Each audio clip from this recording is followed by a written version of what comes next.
各位观众朋友，大家好，欢迎收看健康大实话，我是主播张宏志。在我担任安养院院长的这几十年岁月里，我看过太多长辈的晚年生活百态。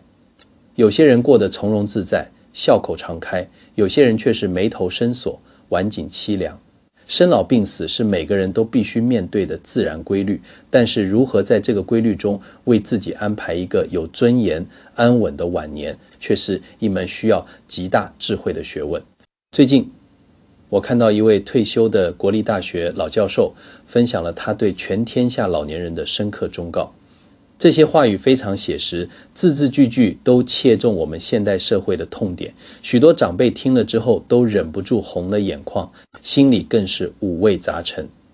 我们常常说，人生后半场要为自己撑好一把伞，才不会在突如其来的风雨中被淋湿，给余生铺好路，才能过得顺心而自在。为了让大家在晚年的道路上走得更通透、更顺遂，今天我想结合我过去在安养机构的长期实务经验，把这些金玉良言转述并加以补充，和大家好好聊聊我们60岁以后的必修课。如果你也希望未来的日子能过得健康长寿、顺心自在，这集节目绝对值得您静下心来完整看完。我们首先要面对的一个非常现实的问题，就是关于个人的财务隐私与金钱界限。很多长辈出于对子女毫无保留的爱，总觉得一家人不需要分彼此，于是早早就把自己的退休金、存款数字向孩子完全公开。这听起来似乎是很自然的家庭互动，但这其实是一个相当不明智的做法。根据许多社会调查和我们在机构里看到的实际案例，极高比例的家庭纠纷，最终的导火线都与财产分配或是资金借贷有关。俗话说亲兄弟明算账，这句话放在亲子之间有时候也是适用的。特别是家里如果有多个孩子，每个孩子的经济状况、配偶的意见都不尽相同，当孩子们知道您手边有一笔可观的资金时，很难保证不会有人产生依赖心理。在面临买房头期款、创业投资或是资金周转困难时，往往会把主意打到您的养老金上。一旦牵扯到金钱利益，原本和睦的家庭关系很容易产生裂痕，严重的甚至会为了争产而对簿公堂，把整个家弄得乌烟瘴气。我们辛辛苦苦工作了一辈子，省吃俭用攒下来的养老本，是我们晚年生活尊严的最后一道防线。这笔钱不仅要用来应付日常开销，更要预留作为未来可能需要的医疗照护费用，绝对不能因为一时的心软或缺乏防备，让儿女因为这点钱而反目成仇。保留一点财务上的神秘感，不是对孩子不信任，而是保护家庭和谐，同时也是保护我们自己晚年安稳的必要手段。谈完财务的自我保护，我们来聊聊情感层面的依靠。在漫长的人生旅途中，当我们步入花甲之年，子女们通常都已经成家立业，为了他们自己的生计和家庭在社会上奔波忙碌，可能孩子们都在北部的大城市或是科学园区打拼，留下我们在中南部的老家。这个时候，真正在我们身边日夜陪伴的，往往只有我们的老伴。俗话说，少年夫妻老来伴，一日不见问三遍。年纪大了，身体难免有些病痛，或是心里有些落寞，老伴就是彼此最贴心、最懂自己的依靠。我经常在安养院里看到那些有老伴互相扶持的长辈，无论是精神状态还是身体恢复的速度，都远比孤身一人的长辈来得好。所以无论生活中遇到什么摩擦，都尽量不要和老伴发生激烈的争吵。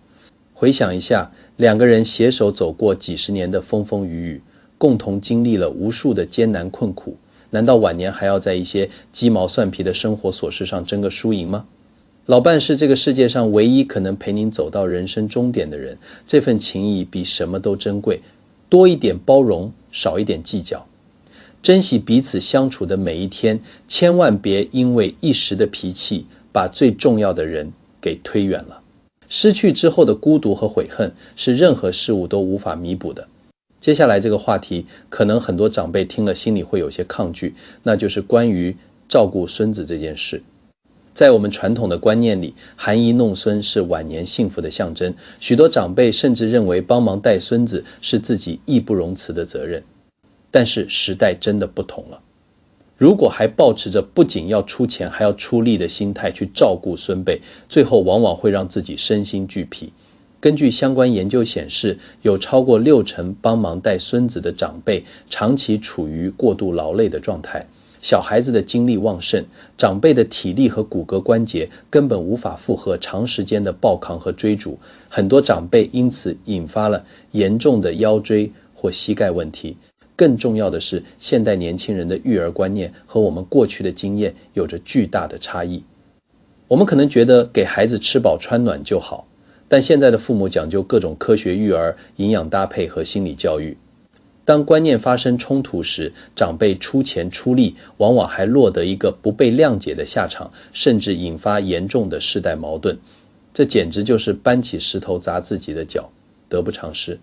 我们已经辛苦了大半辈子，把自己的儿女拉拔长大，这份责任已经圆满完成了。晚年的时光应该是属于我们自己的，我们有权利去安排自己的旅行，参加长青学院的课程，而不是再次把自己绑在家庭的琐事中，无偿的当一个全职保姆。学会适时的说不，让年轻人去承担他们自己作为父母的责任，这对双方都是一种成熟的表现。而在感情归宿方面，对于那些目前单身可能是丧偶或离异的长辈，那位老教授给出了一个非常现实的建议，那就是尽量不要考虑再次踏入婚姻。这句话听起来或许有些令人感伤，但在我看来却是无比清醒的忠告。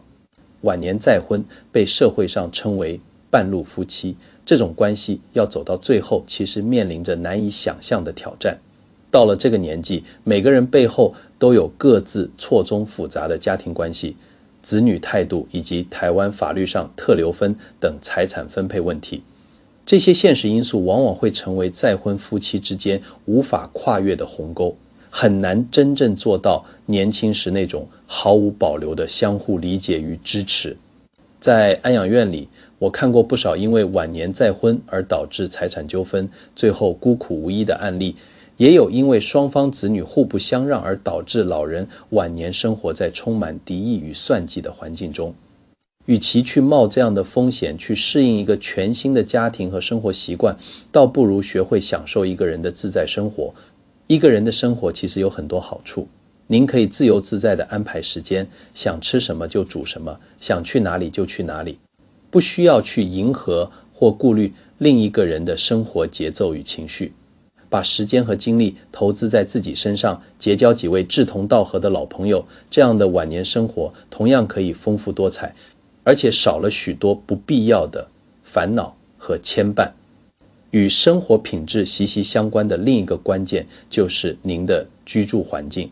许多长辈在年纪渐长之后，会面临子女提出同住的邀请，孩子们可能会用非常温馨的语气说，想要把您接过去都市里一起住，方便就近照顾，甚至会建议您把原本的老房子卖掉。面对这种看似孝顺的提议，长辈们千万要保持理智，绝对不能因为孩子们几句甜言蜜语就轻易放弃自己的老房。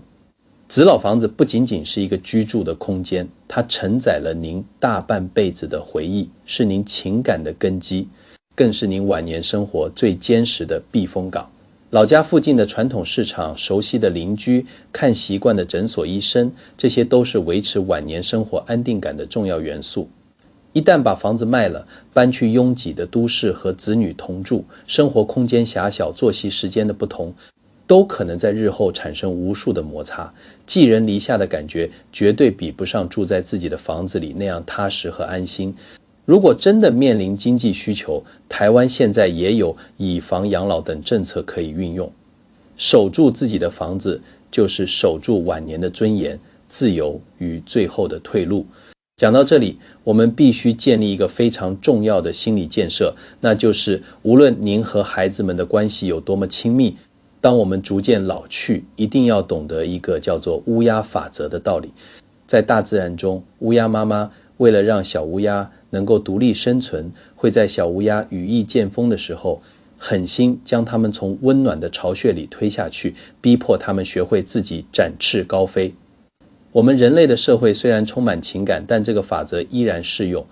我们不能因为年纪大了就产生依赖心理，把晚年的幸福和生活重心全部寄托在子女身上。我们必须学会独立思考、自我保护和自我照顾。现代社会的生存压力非常大，年轻人在职场上面临着高工时的挑战，还要扛起房贷与养育下一代的重担。如果我们事事都要依赖子女，不仅会给他们带来沉重的压力，我们自己也会因为过度的期待而常常感到失落。自立自强，培养自己解决日常问题的能力，参与社区的关怀据点活动，保持社交连结，这不仅是减轻子女负担的体贴，更是维持自己生活掌控感和生命尊严的重要途径。基于这样的独立精神，当我们去探望居住在外地的子女时，也有一条不成文但非常实用的规矩需要遵守，那就是在子女家做客的时间尽量不要超过3天。这句话对于许多渴望天伦之乐的长辈来说，或许有些刺耳，但却是维持良好亲子关系的智慧之举。两代人之间的生活习惯差异是客观存在的，短暂的相聚，大家都会把最好的一面展现出来，互相包容，气氛融洽。但是一旦居住的时间拉长，尤其是都市里的公寓坪数通常不大，共用卫浴或生活空间狭小，各种不方便和隐形的摩擦就会浮现。子女可能因为工作疲惫而无暇顾及您的感受，您也可能因为他们的生活习惯而感到看不惯。虽然子女出于孝顺，绝对不会当面赶您走或表达不满，但那种空气中逐渐凝结的压抑感，每个人都能察觉得出来。距离产生美感，这句话在亲情中同样适用。保持适当的物理距离，常来常往，保持联系，绝对比长期待在同一个屋檐下更能维系深厚的亲情与彼此的尊重。同时，当我们的孩子已经各自结婚成家，组建了他们自己的小家庭后，我们作为父母的必须学会大幅度降低对他们的要求和期待，而且这个期望值越低越好。为什么这么说呢？因为过高的期待往往是造成晚年心理内耗和严重失望的根源。我们必须认清一个现实，现在的年轻人面临的物价通膨、社会环境和生活方式与我们当年经济起飞的时候已经完全不同了，他们有他们自己经营婚姻的困难与压力。作为长辈，我们要学会体面地退出孩子们的生活舞台，给予他们足够的自由和空间去掌控自己的人生。不要总是试图用我们过去的标准去指导他们的生活，更不要因为他们没有按照您的期望去发展，就感到愤怒或委屈。放手是对他们能力的信任，也是对自己心灵的释放。当您不再把所有的关注点都放在子女身上，不再执着于他们是否经常打电话回来，您就会发现自己的生活其实可以有更多的可能性。把专注力拉回到自己身上，去关心自己的健康与兴趣，这样您的晚年生活才会充满正向的能量。在日常生活中，我们难免会遇到一些烦心事或是复杂的人际纠葛。面对这些状况，有一条非常关乎健康的黄金法则，那就是如果遇到想不明白、解决不了的事情，千万不要在夜晚辗转反侧的纠结，一定要把这些事情留到第二天再去处理，绝对不能让他们影响到您宝贵的睡眠时间。在台湾，长辈依赖安眠药的比例其实相当高，很多时候都是因为心思过于沉重。我发现睡眠品质的好坏，直接决定了长辈隔天的精神状态、免疫力，甚至是情绪稳定度。许多的慢性疾病和心血管问题，往往都是从长期的睡眠障碍开始恶化的。我们到了这个年纪，大脑和神经系统已经不适合承受长时间的过度负荷。有些事情当下看似天崩地裂，非解决不可，但如果您能强迫自己先放下，安安稳稳地睡上一觉，等到第二天早晨精神饱满的时候，您往往会发现自己的思绪变得清晰，那些原本纠结的死胡同也奇迹般地出现了转机。退一步海阔天空，很多时候随着时间的推移，那些曾经让您痛苦不堪的事情，您自己就会慢慢想通，或者学会了释怀，保护好自己的睡眠，就是保护好自己的生命线。这种放平的心态同样应该应用在对待周遭事物上。我们常说不要咸吃萝卜淡操心，儿孙自有儿孙福，这句话是无数前人总结出来的智慧结晶。孩子们既然已经长大成人，他们的人生道路就必须由他们自己去走，无论是平坦还是崎岖，都是他们必须经历的成长过程。有些长辈总是习惯性的替孩子担忧，甚至整天盯着通讯软体的群组，看到什么新闻就急着转发提醒。这种过度的操心不仅无法实质上帮助到孩子，反而会给自己带来沉重的心理负担，甚至会让孩子觉得您管得太多，干涉了他们的生活。我们能做的就是在有空的时候给他们打个电话，确认彼此平安就行了。真正的支持不是事无巨细的介入，而是我们把自己照顾好，保持身体健康，心情愉悦，不成为子女的牵绊。这就是我们能给予他们最大的帮助和福报。心宽一寸，受益三分。遇到任何事情，学会看开一些，保持平和乐观的心态，去享受当下悠闲的退休时光，这才是我们这个年纪应该有的生活哲学。除了心理上的调试，在身体的照顾上更是容不得半点马虎。过去我们经历过农业社会或是经济发展初期的艰苦年代，很多人养成了刻苦耐劳、轻伤不下火线的习惯。但是到了晚年，请您务必记住，千万不要再从事过度的体力劳动，更不要在身体出现不适的时候，随便买成药或是听信地下电台的偏方，吞颗止痛药就继续硬撑着干活。这种做法在年轻时或许还能扛得过去，但对于上了年纪的身体来说，却是致命的打击。我们的骨骼、关节、心血管系统都在老化，承受不了高强度的负荷。如果在不舒服的时候还强行透支体力，很容易引发不可逆的严重损伤。台湾有非常好的健保医疗资源，我们必须学会量力而行，察觉到不舒服就及时就医检查，交给专业的医生判断，千万别抱着车子不倒只管推的侥幸心理。如果真的生了重病，去医院治疗的过程不仅耗费庞大精力，还要承受巨大的肉体痛苦。所以请务必爱惜这个陪伴了您几十年的身体，该休息的时候就好好休息，绝对不能有任何的逞强。说到这里，我也要特别提醒各位长辈，在对待自己这件事情上，千万不要太过小气了。现在60岁以上的这群人，绝大多数在小时候都曾经历过物资匮乏的年代，为了家庭，为了生活，这一路走来总是省吃俭用，甚至连塑胶袋都舍不得丢，吃不完的剩菜热了又热，有好东西总是舍不得用，要留给孩子。但是各位长辈，人生其实是非常短暂的。我们常说及时行乐，这并不是要我们去挥霍无度，而是要在我们还有能力还有体力的时候，好好的善待自己。现在社会条件好了，您对家庭的责任，对社会的贡献也都已经圆满完成了。接下来的日子是属于您自己的收获期，